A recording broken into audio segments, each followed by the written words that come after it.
একপাশে bells park, অপর প্রান্তে জেলা প্রশাসনের বাসভবন। মাঝখানে প্রবাহিত কীর্তনখোলা নদীর সাথে যুক্ত এই লেক। নগরবাসীর অবসর কাটানোর অন্যতম স্থান এটি। সম্প্রতি বেলস পার্ক সংলগ্ন লেকের পাড়ে দেয়াল নির্মাণের সিদ্ধান্ত নিয়েছে জেলা প্রশাসন। এ নিয়ে ক্ষুব্ধ পরিবেশবাদী সহ বিভিন্ন সংগঠন। প্রতিবাদ, মানববন্ধন, স্মারকলিপি সহ নানা কর্মসূচি পালন করছেন তারা। কার্যক্রম স্থগিত চেয়ে আদালতের দ্বারস্থ হয়েছেন এক আইনজীবী।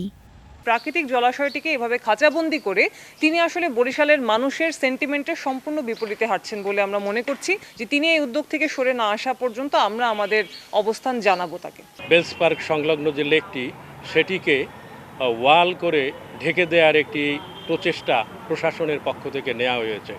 এই পরিবেশ বিধ্বংসী কাজটি থেকে প্রশাসনকে বিরত থাকতে হবে। এই লেকটি সংরক্ষণের জন্য বিভিন্ন রকম ব্যবস্থা নেওয়া যেতে পারে। দেয়াল তুলে কখনো লেক সংরক্ষণ করা যায় না। পাল্টা অবস্থান নিয়েছে সচেতন ছাত্রের ব্যানারে আরেকটি পক্ষ। এতে বাড়ছে উত্তেজনা।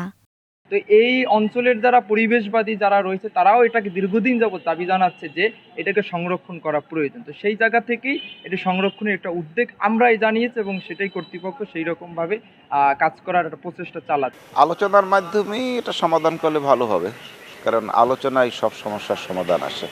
দুপক্ষ দুদিকে অবস্থান নিলে সেটা সমাধান হবে না। জেলা প্রশাসকের যুক্তি, লেকটি উন্মুক্ত, তাই নিরাপত্তা ও অসামাজিক কার্যকলাপ রোধে দেয়াল নির্মাণের সিদ্ধান্ত। কিছু ছেলে মেয়ে আসে, উঠতে বয়সে তারা এসে রাত 12টা পর্যন্ত এখানে অপ্রস্তুত অবস্থা বসে থাকে এবং যারা এদিকে হাঁটে তারা ছেলে মেয়ে নিয়ে বা পরিবার নিয়ে হাঁটতে পারে না। এরকম অনেক অভিযোগ আমাদের কাছে আসছে। এটা সিটি কর্পোরেশনের ডিজাইনের মাধ্যমে একটা ফেন্সিং রয়েছে, রাতেরবেলা একটু লাইটিংও হবে।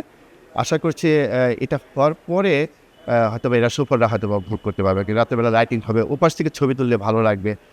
অর্থাৎ আমরা এই কয়েকটা বিষয়কে মাথায় রেখে একটা উদ্যোগ নিয়েছি।